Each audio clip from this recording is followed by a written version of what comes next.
اب تشریف لاتے ہیں حضرت علامہ مولانا مفتی سید عبد الرؤوف شاہ صاحب، جو جامعہ یوسفیہ دارالافتاء کے سینئر مفتی ہیں اور مدرس ہیں جامعہ یوسفیہ برائے طلباء کے۔ آپ کا مضمون ہے اتباع سنت۔ نحمدہ ونصلی ونسلم علی رسولہ الکریم، اما بعد فاعوذ باللہ من الشیطان الرجیم، بسم اللہ الرحمن الرحیم۔ اطیعوا اللہ واطیعوا الرسول لعلکم ترحمون۔ قال اللہ تبارک و تعالی فی مقام آخر، وما ارسلنا من رسول الا لیطاع باذن اللہ، صدق اللہ العظیم۔ ان اللہ وملائکتہ یصلون علی النبی یا ایہا الذین آمنوا صلوا علیہ وسلموا تسلیما۔ الصلاۃ والسلام علیک یا سیدی یا رسول اللہ وعلی آلک واصحابک یا سیدی یا حبیب اللہ۔ الصلاۃ والسلام علیک یا سیدی یا رسول اللہ وعلی آلک واصحابک یا سیدی یا خاتم النبیین۔ رحمت للعالمین ہیں، جان محفل آپ ہیں۔ رحمت للعالمین ہیں، جان محفل آپ ہیں۔ منزلیں جس جہاں پہ رک جائیں وہ منزل آپ ہیں۔ یوں تو راستے ہزاروں سینکڑوں موجود ہیں، پر راستہ سیدھا وہی ہے جس کے ساحل آپ ہیں۔ نعت ہمدم گرچہ شیریں ہے مگر کافی نہیں، وہ بیاں ممکن نہیں جس کے قابل آپ ہیں۔ حمد و صلوات کے بعد نہایت قابل احترام معزز سامعین، علماء کرام، مشائخ عظام، السلام علیکم ورحمۃ اللہ وبرکاتہ۔ آج کے اس عظیم الشان تعلیمی تبلیغی معلم انسانیت اجتماع میں جو موضوع میرے ذمے لگایا گیا وہ ہے سنت رسول صلی اللہ علیہ وسلم کی اتباع۔ اس بارے میں میں اور آپ کیا عرض کر سکتے ہیں؟ ان سے پوچھیں جو ساری زندگی سنت مصطفیٰ صلی اللہ علیہ وسلم کا نمونہ بن کر گزار گئے۔ سبحان اللہ۔ جن کی زندگیاں، جن کا چلنا پھرنا، جن کا اٹھنا بیٹھنا، جن کے شب و روز سنت مصطفیٰ صلی اللہ علیہ وسلم سے سجے ہوئے تھے، سبحان اللہ۔ انہوں نے ہمیں سنت رسول صلی اللہ علیہ وسلم کی اہمیت کیا بتائی ہے۔ امام ربانی مجدد الفسانی شیخ احمد سرہندی علیہ رحمہ فرماتے ہیں کہ ایک مومن کے لیے سب سے بڑا سرمایہ اور سب سے بڑی سعادت یہ ہے کہ اس کو اتباع رسول صلی اللہ علیہ وسلم کا شرف حاصل ہو جائے۔ سبحان اللہ، سبحان اللہ۔ آپ فرماتے ہیں کہ دنیا کی تمام لذتوں اور آخرت کی تمام نعمتوں سے کئی درجے بڑھ کر یہ شرف ہے کہ کسی شخص کو نبی اکرم صلی اللہ علیہ وسلم کی سنت پر عمل کرنے کا جذبہ مل جائے۔ بے شک، بے شک۔ آپ علیہ الصلوۃ والسلام نے جو ہمارے لیے اسوہ چھوڑا، جو طریقہ چھوڑا، جو تعلیمات ارشاد فرمائیں، جو سنتیں، جو نمونہ ہمیں عطا فرمایا، اس پر کسی کو عمل کرنے کا موقع مل جائے، ان کو اپنانے کا شرف مل جائے، آپ فرماتے ہیں کہ میرے نزدیک یہ سب سے بڑی سعادت ہے۔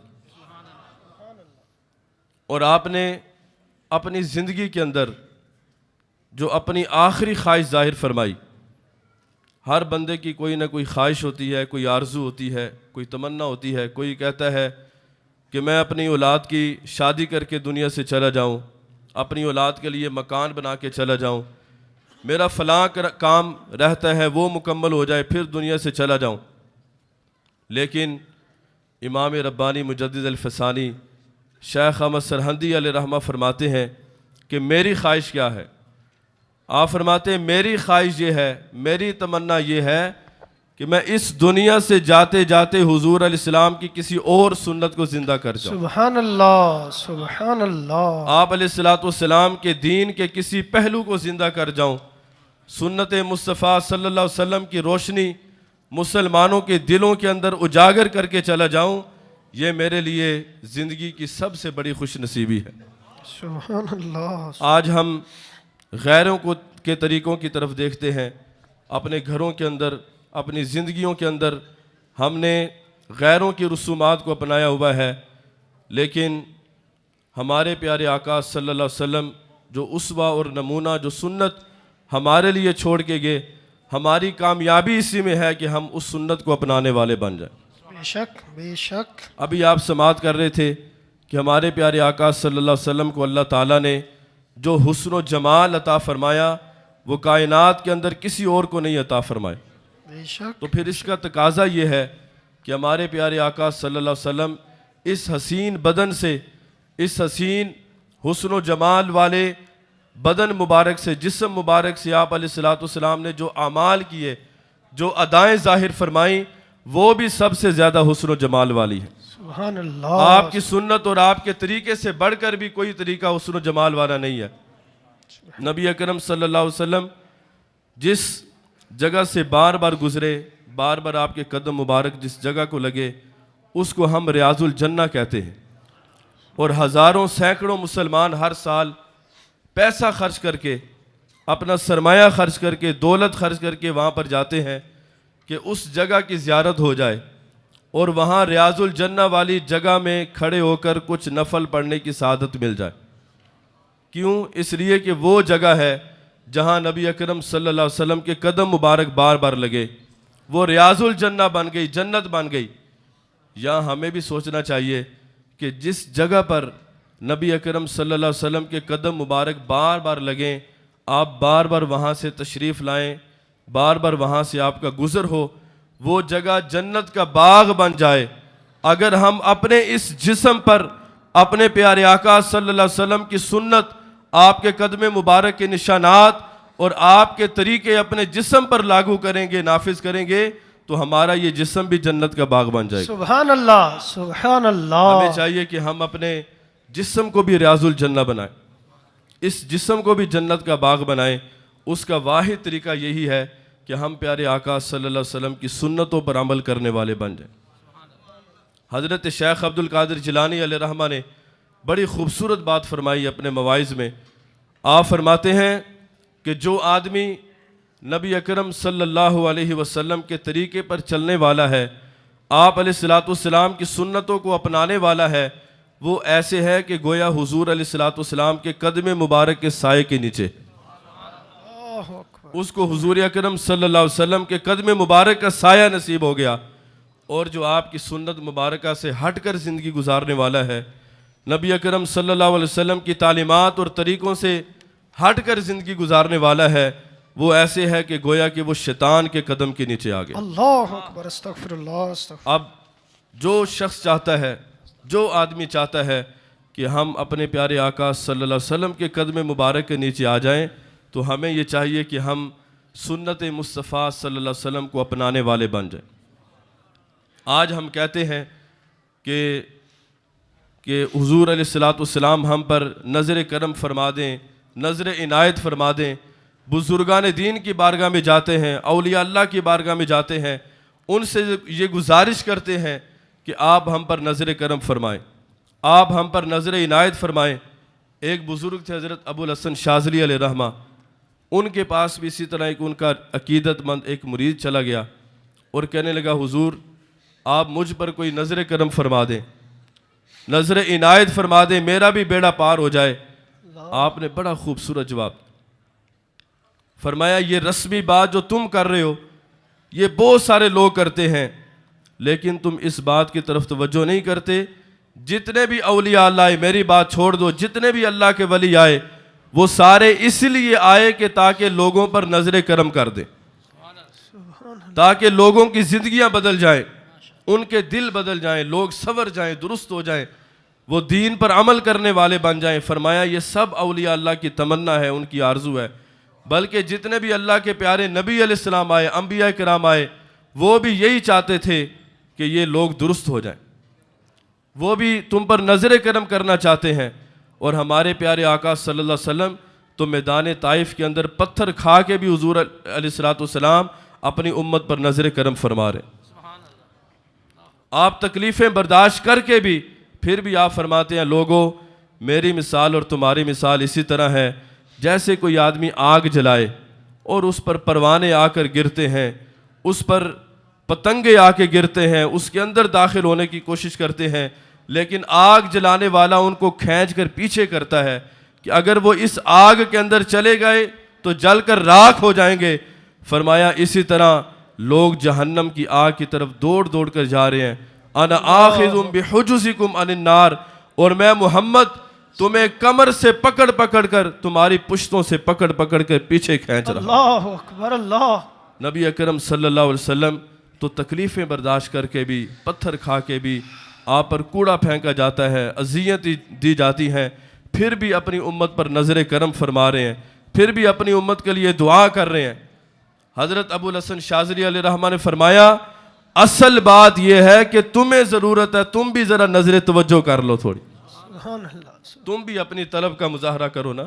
ہم تو مائل بکرم ہیں کوئی سائل ہی نہیں، راہ دکھلائیں کسے کوئی راہ روے منزل ہی نہیں، تم بھی سائل بن کے آؤ، تم بھی طالب بن کے آؤ، تو پھر دیکھو کہ ہماری نظر کرم کا تم پر کس طرح اثر ہوتا ہے۔ اللہ تعالیٰ بھی قرآن کریم میں ہمیں یہی چیز ارشاد فرماتا ہے کہ اگر تم میری رحمت کے طلبگار ہو، اگر تم میرے کرم کے طلبگار ہو، اگر تم میری نظر عنایت کے طلبگار ہو، تو پھر اس کا طریقہ یہ ہے اطیعوا اللہ و اطیعوا الرسول لعلکم ترحمون، اللہ کی بھی اطاعت کرو اور اس کے پیارے رسول اکرم صلی اللہ علیہ وسلم کی بھی اطاعت کرو تاکہ تم پر رحم کیا جائے۔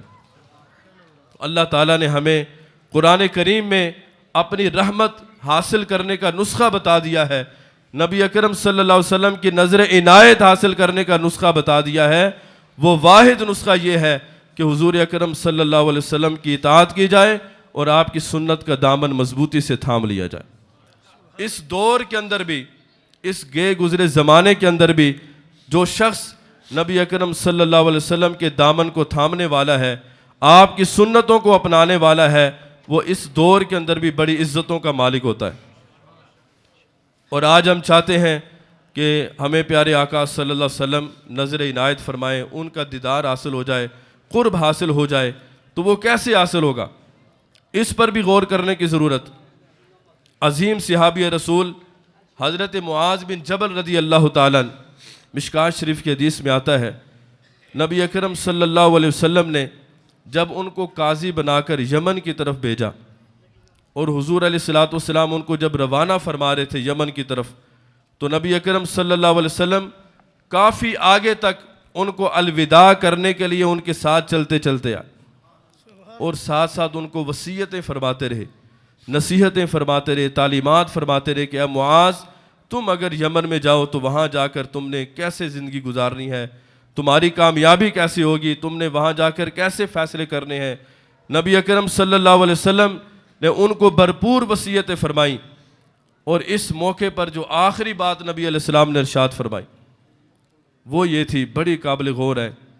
نبی اکرم صلی اللہ علیہ وسلم نے فرمایا اے معاذ عسیٰ اللہ تلقانی بعد عامی ھذا، ہو سکتا ہے کہ یہ میری اور تمہاری آخری ملاقات ہو، اللہ اکبر اللہ۔ اس ملاقات کے بعد ہو سکتا ہے کہ آئندہ سال جب تم واپس آؤ لعلک ان تمر بمسجدی ھذا او بقبری، کہ ہو سکتا ہے کہ جب تم واپس آؤ یمن سے تو پھر میرے ساتھ تمہاری ملاقات نہ ہو بلکہ میری قبر انور اور میرے روضہ اطہر پر تمہاری حاضری ہو۔ اللہ اکبر اللہ۔ یہ میری اور تمہاری آخری ملاقات محسوس ہو رہی۔